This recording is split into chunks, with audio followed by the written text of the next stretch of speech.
明るくおしゃべりだった娘が笑顔を失い、ほとんど口を開かなくなってしまった。私は心配して夫に相談するが、ただの反抗期だろう。いちいち気にするな。と怒鳴られてしまう。私は夫と娘の間に何かあるのではと不審に思い、家に隠しカメラを設置して真実を確認することにした。後日、出かけるふりをして庭に隠れた私は、携帯を取り出し、カメラに映っている2人の様子を見た瞬間、娘を助けるために慌てて家の中に駆け込んだ。私の名前は沙織、40歳。夫の拓也とは結婚して15年が経つ。13年前に娘が生まれた当初は働かずに育児に専念していたが、娘の幼稚園入園をきっかけに就職し、今は兼業主婦として仕事に家事育児と日々奮闘中だ。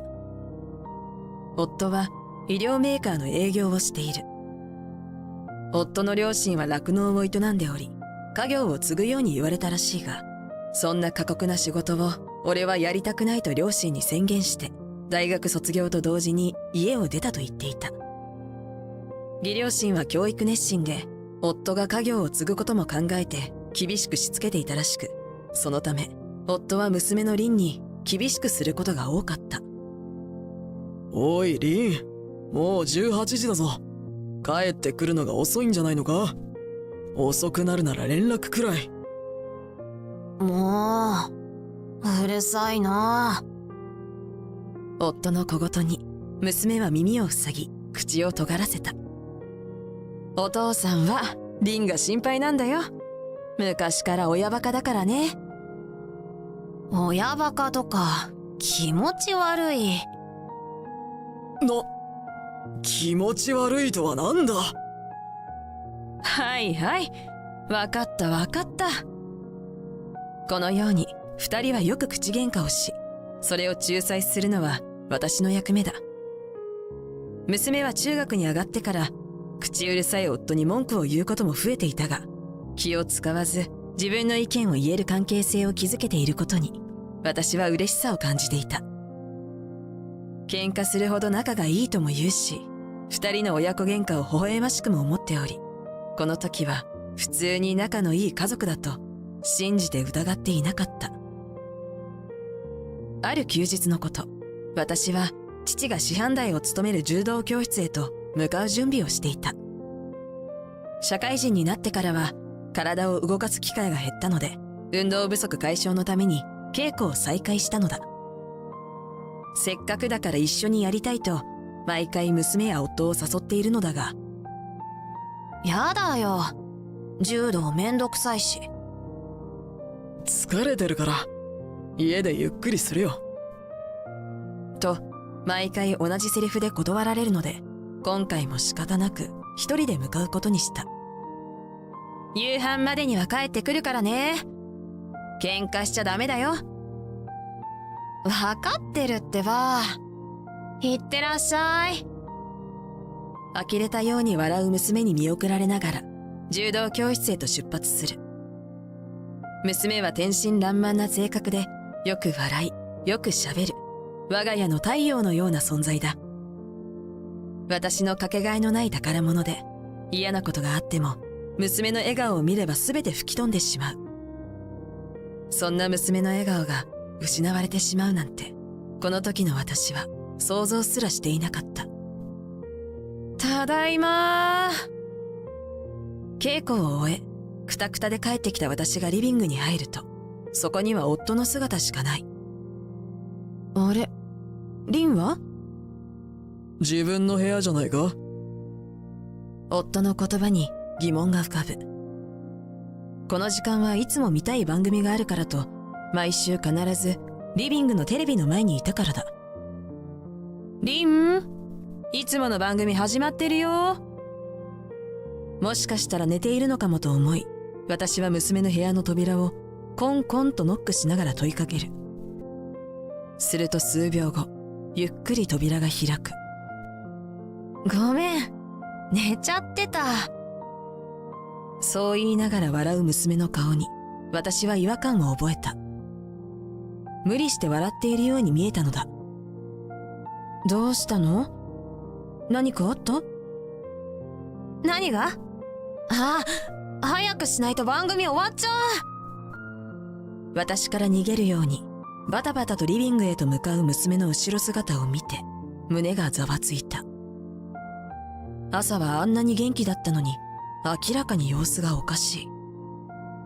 私は追いかけるようにリビングへと向かい、娘にバレないようにこっそり夫に聞いてみた。ねえ、リン、元気ないよね。何か知らない？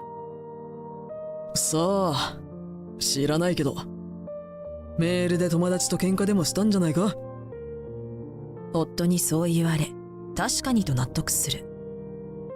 中学入学のお祝いにスマホをプレゼントしていたのだ。娘はとても喜び、頻繁に友人とやり取りをしていた。それに娘はもう13歳だ。彼女なりにいろいろ悩みなどがあるのかもしれない。親に言いたくないこともあるよね。心配する気持ちはあったが、娘が自分から話してくれるまで待とう。そう思い、この日はこれ以上考えることをやめた。だが、私の思いとは裏腹に、状況はどんどん悪化していってしまう。あれから1ヶ月経った今では、あんなにおしゃべりで明るかった娘が、みるみるうちに元気を失い、ほとんど口を開かなくなってしまったのだ。学校から帰ってくると、毎日学校であったことや、好きなアイドルの話など、いろんな話を聞かせてくれていたのに、今はただいまも言わない。最後に娘の笑顔を見たのはいつだったのかも思い出せない。いくらなんでもこれはおかしいと思った私は、リンの就寝後、夫に相談することにした。リン、最近ずっと元気ないよね。こういう時、なんて声をかけてあげたらいいんだろう。年頃の女の子なんてそんなもんだろ。あまり詮索するのも良くないんじゃないか。そっとしといてやるってのも優しさだと思うけどな。そう言ってこの話はもうおしまいと夫は布団に入り寝てしまう。そんな夫に思わず深いため息が出た。私には別人のように元気がない娘をそっとしておくことなんてできない。次の日の朝、夫が出社し娘と二人きりになったタイミングで娘に尋ねてみる。リン、もしかして何か悩みとかあるんじゃない？いつもと違うよね。私の言葉に娘は一瞬目を見開いた。だがすぐに無表情になり、別にいつも通りだよ。ほっといて。そう言って家を出て行ってしまった。そんな私を拒絶するような娘の姿を見て、やはり夫の言う通りそっとしておいた方がいいのだろうかとも思ったが、その後も娘の様子を注意深く見ていると、あることに気づいたのだ。お父さんを怖がってる？気のせいかとも思ったが、娘は明らかに父親を避けており、怯えているような様子だった。以前は夫に何か注意されても言い返したり、きちんと自分の意見を言っていたのに、最近では夫に何か言われるたびに萎縮してしまっているように見える。夫と二人きりになりそうになると、必ず自室にこもったり、なるべく視線を合わせないようにしていたりと、不自然なことも多い。絶対おかしい。私はその日の夜、夫に何か心当たりがないか尋ねてみたが、しつこいぞ。ただの反抗期だろ。俺は仕事で疲れてるんだ。と怒鳴られてしまい、驚いた。夫は私に対して声を荒げるような人ではない。明らかに夫の様子もおかしい。もしかして二人の間に何かあったんじゃ。そんな不安に駆られた私は、夫と娘の二人きりの家で何が起きているか確かめることを決意する。私が家にいない時の様子を確認するために隠しカメラを設置することにした。早速ネットで調べると、ペットカメラが安価で財布にも優しく、スマホで映像や音声を確認でき、そして録画もできるというので、それを購入した。次の休日、私はバレない位置にペットカメラを設置し、その日は仕事になったと嘘をついて玄関を出た。こっそり庭に身を潜め、スマホで映像を確認する。すると、私は信じられない光景を目にしてしまう。夫は自室にいた娘をわざわざリビングへと呼び出し、使ったコップは自分で洗え。食事中の食べ方が汚い。不愛想すぎる。もっと愛想よくしろ。など、娘のあらを探しては怒声を浴びせていたのだ。お前も会社の奴らもみんな無能で役立たずのくせに俺の邪魔ばっかりしやがって。なんであいつらだけ出世するんだ。おかしいだろ。結婚して15年間、一度も見たことのない夫の表情に私は目を疑った。夫の怒りは怒鳴るだけでは収まらず、娘の肩を強く押したり、テーブルを力いっぱい拳で叩いていた。娘はその音にビクッと肩を跳ねさせ、恐怖からか顔をこわばらせている。見ているこちらが辛くなるような光景に胸が締め付けられた。さらに信じられないことに、そんな恐怖の中、言われた通りにコップを洗う娘に、夫はわざとぶつかり、転倒させたのだ。一部始終を見てしまった私は怒りで震え、いても立ってもいられず、家の中へと突入した。何してんのよ！怒りのままに夫を怒鳴りつけ、私は倒れたままの娘へと駆け寄る。大丈夫。慣れてるから。と、私に心配をかけまいと力なく笑う娘に涙が出そうになった。倒れた拍子にぶつけたのか、額は赤く腫れ上がっている。慣れてるからって、何度もこんな仕打ちを受けてたってこと？おそらく、娘の様子がおかしかったあの日から、怒声を浴び、暴力を振るわれていたのだろう。一体どれだけ辛く、悲しく、そして恐ろしかったことだろうか。娘の気持ちを想像し、なぜもっと早く気づいてあげられなかったのかと、自分を責めた。ごめんね、リン。謝りながら、娘をぎゅっと抱きしめる。お母さん、大丈夫だよ。そう言いながら、娘は私の背を優しくさすってくれた。自分が一番辛いはずなのに、私を慰める娘に涙がこぼれ落ちそうになるも必死に耐える。そして娘にこんなひどい仕打ちをした張本人へと向き直った。これは一体どういうことなのか説明して。娘を守るように自分の背に隠しながら私は怒鳴った。お前こそどういうことか説明しろ。今日は仕事のはずだろ。急に現れた私に驚いて言葉が出なかった夫は現状を理解したのか怒りをあらわにし怒鳴り返してきた。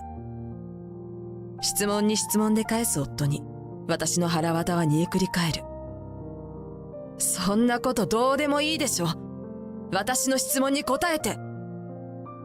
私は怒鳴ってくる夫にもひるまず睨みつけながら迫った。夫はそんな私の勢いに押され数歩後ずさったものの負けじと言い返してくる。こいつが会社の連中と同じように俺の言うことを聞かないからしつけてやっただけだ。あいつらみたいに俺をバカにしてくるような人間になったら困るからな。そうまくし立てる夫に開いた口が塞がらない。要するに会社でうまくいっていないことのストレス発散をしつけを理由に娘にしてたってこと？信じられない事実に私の怒りは頂点に達した。自分の娘をストレスのはけ口にして恥ずかしくないの？挙句の果てにわざとぶつかって倒すなんて父親失格よ。夫は激怒する私に一瞬ひるんでいたが、わざとじゃない。偶然ぶつかっただけだ。などとほざき始めた。わざとじゃないですって。よくもそんな子供じみた嘘がつけるわね。あなたのしたことは立派な暴行罪。今すぐ警察呼んだっていいのよ。私がそう言い返すと、夫は警察という言葉におじけづいたのか、言葉を詰まらせた。そんな夫にとどめを刺すように、私は先ほどの映像をスマホで再生し、夫に見せる。これを見たら、わざとぶつかったってことが一目瞭然ね。私の言葉に、夫は肉々しげにこちらを睨んできたかと思うと、急にスマホめがけて飛びかかってきた。私はとっさに、夫の前襟と右袖を持ち、姿勢を低くして背負い投げをする。夫は後頭部を強く打ちつけ、痛みにうめき声を上げた。そんな情けない姿の夫を冷たい視線で見下ろし、私は吐き捨てるように言った。受け身の稽古くらいしとけばよかったわね。その後、私はペットカメラの映像を証拠に離婚調停を申し立てた。元夫は離婚を拒否していたが、離婚を受け入れないのであれば、児童福祉法違反で警察に通報して、あなたを逮捕してもらうわ。と伝えたところ、夫は顔を真っ青にして離婚を承諾した。通報せずに離婚を選んだ私を甘いという人もいるだろうが、15年間連れ添った相手への最後の情けと、この男との関わりを一刻も早く断ちたいという気持ちが強かったので、離婚を優先したのだ。また、今回の夫の行為は極めて悪質だと判断され、慰謝料は300万となった。実の子供に対して一方的に暴力や怒声を浴びせ、精神的負担を負わせたことが慰謝料増額の決め手となったらしい。そのことを知った義両親は、今回の件は私たちの責任でもあると言い、慰謝料を一括で支払ってくれた。そして全て落ち着き、元の生活に戻りつつあった頃、改めて謝罪したいと義両親が私たちの元へ訪ねてくる。きっと娘の顔も見たかったのだろう。娘に会うか確認したが、義両親は昔から娘を可愛がってくれており、愛情深く成長を見守ってくれていた。そんな義両親たちの訪問を嫌がるわけもなく、娘も快く迎え入れ、久々の再会に顔をほころばせる。義両親は私たちに深く頭を下げた後、娘に部屋にいるようお願いし、私に元夫の現状を教えてくれた。元夫は娘で会社でのストレスを発散できなくなり、その上離婚のストレスも溜まって、それが会社で大爆発したらしい。なんと上司に、なぜ正当な評価をしないんだ、と当たり散らして大暴れしたそうで、クビになったとのこと。なので義両親は元夫を実家で引き取り、家業である酪農を継がせることにしたのだそうだ。今は見習いとして乳牛のお世話を休みなくして、毎日クタクタになりながら働いているそうで、義両親は元夫は父親になれる器ではなかった、自分たちの責任だ、根性を叩き直すと言い、最後にもう一度娘に挨拶をして去っていった。今回の件で義両親はとても誠実に対応してくれたし、義両親がいなければこんなに早く離婚も成立しなかったのではと思う。娘が面会交流を嫌がっていたので、面会交流の拒否を申し出たところ、夫は散々娘にひどいことをしておきながら、それは嫌だとダダをこねていた。しかし義両親が間に入ってくれたおかげで、面会交流は制限されることとなり、勝手に会いに行かないように見張っておくと約束もしてくれたのだ。義両親が監視してくれるおかげで、毎月養育費も払ってもらえて一安心だ。時々手作りのチーズやバターも送ってくれるので、とてもありがたい。じゃあお母さん今日も稽古に行ってくるね。そう娘に告げて、いつも通り家を出ようとすると、娘に引き止められた。あのさ、私も柔道やろうかな。と少し照れた様子で言う娘に、私は驚きと嬉しさで目を見開いた。急にどうしたの？声が弾みそうになるのを必死にこらえ、冷静に問いかけると、だってあの時のお母さんかっこよかったんだもん。と娘ははにかんだ。一緒にやろう。私も背負い投げできるかな。稽古を続ければできるよ。お母さんが教えてあげる。